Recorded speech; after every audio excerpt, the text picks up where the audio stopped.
1,000 ಹಗರಣಗಳು, ಅದು ಗ್ಯಾರಂಟಿ ಹಗರಣ ಇರ್ಬೋದು, ಮೂಢ ಹಗರಣ ಇರ್ಬೋದು, ವಾಲ್ಮೀಕಿ ಹಗರಣ ಇರ್ಬೋದು, ಹೀಗೆ ಹೇಳ್ತಾ ಹೋದರೆ ದೊಡ್ಡ ಲೀಸ್ಟೇ 1000 ಲೀಸ್ಟ್ಗಳನ್ನು ತೋರಿಸ್ಬೋದು.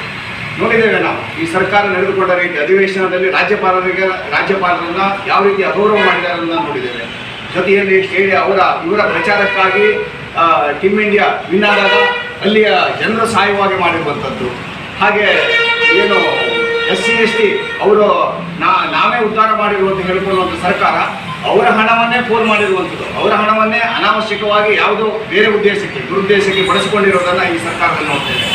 ಜೊತೆಯಲ್ಲಿ ಏನು ಗ್ಯಾರಂಟಿಗಳು ಕೊಟ್ಟಿದ್ದಾರೆ ಅಲ್ಲೂ ಸಮೇತ ಹಗರಣ ಆಗಿದೆ. ಏನು ಗೃಹಲಕ್ಷ್ಮಿ ಇದೆ, 2 ತಿಂಗಳ ಹಣವನ್ನು ಕೊಡದೆ ಅಧಿವೇಶನದಲ್ಲಿ ಎಲ್ಲ ಕೊಟ್ಟಾಗಿದೆ ಹೇಳಿ ಸುಳ್ಳು ಹೇಳಿರುವಂಥ ಸಚಿವರು. ಹಾಗೆ ಈ ಸರ್ಕಾರದ ಪ್ರತಿ ಕೆಲಸದಲ್ಲೂ ಸಮೇತ ಒಂದು ರಸ್ತೆ ಕೆಲಸ ಇರ್ಬೋದು, ಒಂದು ಸಾಮಾನ್ಯವಾಗಿ ಬೇಸಿಕ್ ಕೆಲಸಗಳು, ನೀರು, ರಸ್ತೆ, ಇದು ಜನರಿಗೆ ಮೂಲಭೂತ ಸೌಕರ್ಯಗಳು ಬೇಕಾಗಿರುವಂಥದ್ದು. ಇವುಗಳಲ್ಲೂ ಸಮೇತ ಇದನ್ನು ಮಾಡಲಿಕ್ಕೊಳ್ಳಾಗಿದೆ. ಸಾವಿರಾರು ಹೊಂಡಗಳನ್ನು ಪ್ರತಿ ತಾಲೂಕುಗಳಲ್ಲಿ ನೋಡ್ತಾ ಇದ್ದೇವೆ, ಸಾವಿರಾರು ರಸ್ತೆಗಳ ಹೊಂಡಗಳನ್ನು. ಇಲ್ಲಿಯ ನಮ್ಮ ನೆಚ್ಚಿನ ಶಾಸಕರು ಅವರ ಸ್ಥಳೀಯ ಅನುದಾನದಲ್ಲಿ, ಅವರ ಶಾಸಕರ ಅನುದಾನದಲ್ಲಿ ನಗರದ ರಸ್ತೆಗಳನ್ನು ರಿಪೇರಿ ಮಾಡಿರುವುದನ್ನು ಗಮನಿಸಿದ್ದೇವೆ. ಹಾಗಾಗಿ ಈ ಸರ್ಕಾರ ಏನಿದೆ ಇವತ್ತು ಪೂರ್ಣ ಪ್ರಮಾಣದಲ್ಲಿ ಫೇಲ್ ಆಗಿದೆ. ಜೊತೆಯಲ್ಲಿ ಇತಿಹಾಸದಲ್ಲಿ ಸ್ವತಂತ್ರ ಭಾರತದ ಇತಿಹಾಸದಲ್ಲಿ ಕರ್ನಾಟಕ ರಾಜ್ಯದಲ್ಲಿ ಅತಿ ಹೆಚ್ಚು ಸಾಲ ಮಾಡಿದೆ ಯಾವುದಾದ್ರು ಸರ್ಕಾರ ಅಂದರೆ ಇವತ್ತಿನ ಸಿದ್ದರಾಮಯ್ಯ ಕಾಂಗ್ರೆಸ್ ಸರ್ಕಾರ ಅನ್ನೋದನ್ನು ನಾವು ನೇರವಾಗಿ ಆಪಾದನೆ ಮಾಡ್ತೇವೆ. ಅದರ ದಾಖಲಾತಿಗಳು ಸಮೇತ ಇದೆ. ಹಾಗಾಗಿ ಈ ಸರ್ಕಾರಕ್ಕೆ ಧಿಕ್ಕಾರವಿರಲಿ. ಜನ ವಿಚಾರ ಮಾಡಬೇಕು.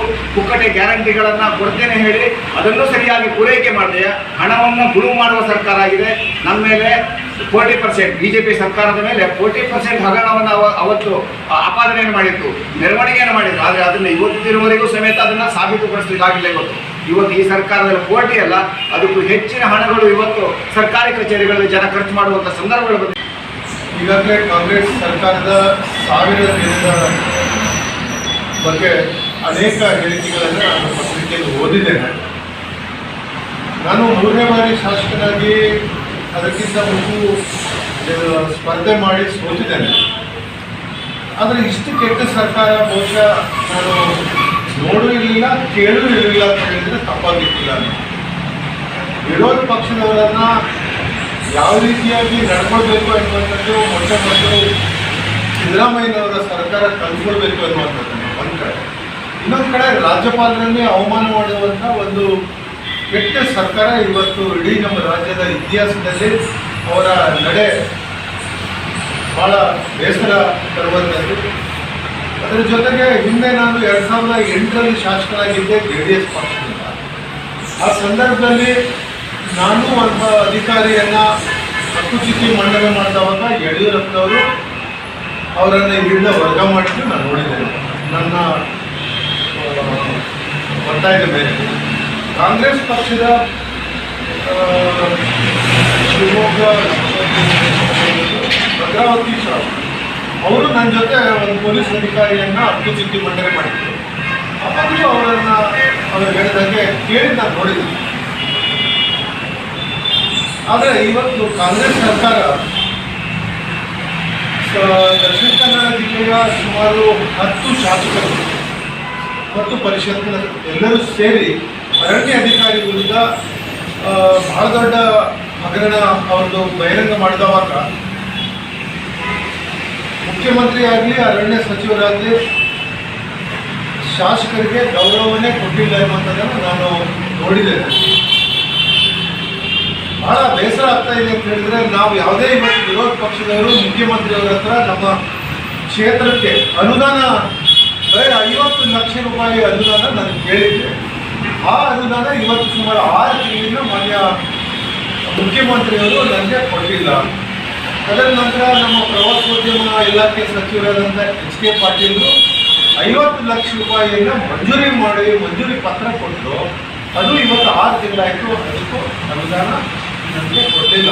ಅವರು ಎಲ್ಲ ಕಡೆಯಲ್ಲೂ ಹೇಳ್ಕೊಂಡು ತಿರುಗ್ತಾ ಇದ್ದಾರೆ. ಅದರ ಕುರಿತು 1000 ಸಮಸ್ಯೆಗಳ ದಿನವನ್ನು ಅವರು ರಾಜ್ಯದ ಜನತೆಗೆ ನೀಡಿದ್ದಾರೆ. ಅದನ್ನು ನಾವು ಪತ್ರಿಕಾ ಮುಖಾಂತರ ರಾಜ್ಯದ ಜನತೆಗೆ ತಿಳಿಸುವುದಕ್ಕೋಸ್ಕರ ಈ ಒಂದು ಪತ್ರಿಕಾಗೋಷ್ಠಿಯನ್ನು ಕರೆದಿದ್ದೇವೆ. ಈ ಒಂದು ಪತ್ರಿಕಾಗೋಷ್ಠಿಯಲ್ಲಿ ನಮ್ಮೆಲ್ಲರ ನೆಚ್ಚಿನ ಶಾಸಕರಾದ ದಿನಕರ್ ಕೆ ಶೆಟ್ಟಿ ಅವರೇ, ಜಿಲ್ಲಾ ಪ್ರಧಾನ ಕಾರ್ಯದರ್ಶಿಗಳಾದ ಪ್ರಶಾಂತ್ ನಾಯ್ಕ ಅವರೇ, ಜಿಲ್ಲಾ ಉಪಾಧ್ಯಕ್ಷರಾದ KS ಗಂಗಾ ಅವರೇ, ನಿಕಟಪೂರ್ವ ಮಂಡಲ ಅಧ್ಯಕ್ಷರಾದ ಹೇಮಂತ್ ಕಾಡ್ಕರ್ ಅವರೇ ಹಾಗೂ ವೇದಿಕೆ ಮೇಲಿದ್ದಂಥ ಎಲ್ಲ ಗಣ್ಯರೇ ಬಂದಂಥ ಪತ್ರಿಕಾ ಮಿತ್ರರೇ, ಮೊನ್ನೆ ನಮ್ಮ ಜಿಲ್ಲಾ ಸಮಿತಿಯಿಂದ ಜಿಲ್ಲಾ ಕಾರ್ಯಾಲಯದಲ್ಲಿ ಪತ್ರಿಕಾಗೋಷ್ಠಿಯನ್ನು ಮಾಡಿದರು. ಅದರಲ್ಲಿ ನಮ್ಮ ನೆಚ್ಚಿನ ಸಂಸದರು ಕೆಲವೊಂದು ವಿಷಯಗಳ ಕುರಿತು ವಿಷಯವನ್ನು ಹೇಳಿದರು. ರಾಜ್ಯದಲ್ಲಿ ಯಾವ ರೀತಿ ಸರ್ಕಾರ ನಡೀತಾ ಇದೆ, ಅದರಿಂದ ಜನರಿಗೆ ಏನೇನು ತೊಂದರೆ ಆಗ್ತಾ ಇದೆ ಅಂತೇಳಿ. ಇವತ್ತು ನಾವು ನಮ್ಮ ಕುಮಟಾದ ಜನರ ಸಮಸ್ಯೆಗಳ ಕುರಿತು ನಾವಿಲ್ಲಿ ಹೇಳಿಕ್ಕೆ ಬಯಸ್ತೇನೆ. ಈ ಒಂದು 1000 ದಿನಗಳಲ್ಲಿ ಅವರೇನು ಸಾಧನೆ ಅಂತ ಹೇಳಿ ಹೇಳ್ತಾರೆ, ನಿಜವಾಗ್ಲೂ ಹೇಳ್ಬೇಕಂತಂದ್ರೆ ಅವರೇನು 5 ಗ್ಯಾರಂಟಿಯನ್ನು ಕೊಟ್ಟಿದ್ದಾರೆ. ಅದರಲ್ಲಿ ಒಂದನೇದಾಗಿ ಫ್ರೀ ಬಸ್. ಆ ಒಂದು ಬಸ್ಸಿನ ಏನು ಸೌಲಭ್ಯ ಇದೆ, ಬಸ್ಸಿನ ಪ್ರಮಾಣವನ್ನು ಕಡಿಮೆ ಮಾಡಿದ್ದಾರೆ. ಅದರಲ್ಲಿ ಹೋಗುವಂಥ ಬಸ್ಸಿಗೆ ಮೇಂಟೆನೆನ್ಸ್ ಇಲ್ಲ. ಅದರಿಂದ ಉತ್ತರ ಕನ್ನಡದಲ್ಲಿ ಭಾಳಷ್ಟು ಅವಘಡಗಳಾಗಿದೆ.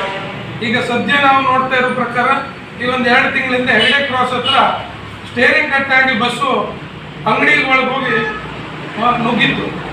ಅದೃಷ್ಟವಶಾತ್ ಆ ಅಂಗಡಿ ಆ ದಿವಸ ರಜೆ ಇದ್ದದ್ರಿಂದ ಯಾವುದೇ ಪ್ರಾಣಹಾನಿ ಆಗಲಿಲ್ಲ. ಅದರಿಂದ ಕಾರವಾರದಿಂದ ಬರುವಾಗ ಅಂಕೋಲ ಹತ್ರ ಒಂದು ಬಸ್ಸು ಬ್ರೇಕ್ ಡೌನ್ ಆಗಿತ್ತು. ಇದೇ ರೀತಿ ಹೊನ್ನಾವರದಲ್ಲೂ ಆಗಿತ್ತು. ಈಗ ನಾವು ಪ್ರತಿನಿತ್ಯ ನಿಮ್ಮ ಪತ್ರಿಕೆಯಲ್ಲೇ ನೋಡ್ತೇವೆ. ಈಗ ಕಳೆದ ಒಂದು 2-2.5 ವರ್ಷದಲ್ಲಿ ಬಸ್ಸಿನ KSRTC ಬಸ್ಸಿನ ಪರಿಸ್ಥಿತಿ ಏನಾಗಿದೆ ಅಂತ ಹೇಳಿದ್ರೆ, ಜನ ಹತ್ತಬೇಕಾದ್ರೆ ಪ್ರಾಣವನ್ನು ಕೈಯಲ್ಲಿ ಇಟ್ಕೊಂಡು ಹತ್ತಬೇಕು. ಅಂದರೆ ಈಗ ಹತ್ತದ ವ್ಯಕ್ತಿ ಸರಿಯಾಗಿ ಇಳಿತಾನೋ ಇಲ್ಲ ಹೇಳುವಂಥ ಗ್ಯಾರಂಟಿ ಇಲ್ಲ. ಆದರೆ ಅವ್ರು ಹೇಳ್ತಾರೆ ಗ್ಯಾರಂಟಿ ಸರ್ಕಾರ ಅಂತ. ಅದೇ ರೀತಿ ನಮ್ಮ ಸರ್ಕಾರ ಇದ್ದಾಗ, ಭಾರತೀಯ ಜನತಾ ಪಾರ್ಟಿ ಸರ್ಕಾರ ಇದ್ದಾಗ, ನಮ್ಮ ನೆಚ್ಚಿನ ಶಾಸಕರಾದ ದಿನಕರ್ ಕೆ ಶೆಟ್ಟಿ ಅವರು ಅತ್ಯಂತ ಮುತುವರ್ಜಿ ವಹಿಸಿ ಕುಮಟಾದ ಮಿರ್ಜಾನಲ್ಲಿ ಮಲ್ಟಿ ಸ್ಪೆಷಾಲಿಟಿ ಆಸ್ಪತ್ರೆ ತರಬೇಕು ಅನ್ನುವಂಥ ನಿಟ್ಟಿನಲ್ಲಿ ಬಜೆಟಲ್ಲಿ ಅದನ್ನು ಘೋಷಣೆ ಮಾಡಿ ಜಾಗವನ್ನು ಸಹ ಗುರುತು ಮಾಡಿ, ತದನಂತರ ಏನು ಕಾಂಗ್ರೆಸ್ ಸರ್ಕಾರ ಬಂತು, ಈಗ 1000 ದಿನ ಏನು ಆಯಿತು, ಅದರಲ್ಲಿ ಕುಮಟಾ ಮತ್ತು ಉತ್ತರ ಕನ್ನಡ ಜಿಲ್ಲೆಯಲ್ಲಿ ಯಾರಿಗೂ ಏನು ಸಮಸ್ಯೆನೇ ಬರಲಿಲ್ಲ ಅಂಥೇಳಿ ಅವರು, ಅಥವಾ ಅವರು ಸರ್ಕಾರ ಇದ್ದಾಗ ಬರೋದೇ ಇಲ್ಲ, ಜನರಿಗೆ ಏನೋ ತೊಂದರೆ ಅಂತ ಹೇಳಿ ತಿಳ್ಕೊಂಡೋ ಗೊತ್ತಿಲ್ಲ, ಆ ಒಂದು ಬಜೆಟ್ನಲ್ಲಿ ಘೋಷಣೆ ಮಾಡಿದಂಥ ಮಲ್ಟಿ ಸ್ಪೆಷಾಲಿಟಿ ಆಸ್ಪತ್ರೆಯ ಏನು ಯೋಜನೆ ಇದೆ ಅದನ್ನು ಕೈಬಿಟ್ಟರು. ಇವತ್ತಿನ ತನಕ ಅದರ ಬಗ್ಗೆ ಒಂದು ಕ್ಲಾರಿಟಿ ಇಲ್ಲ.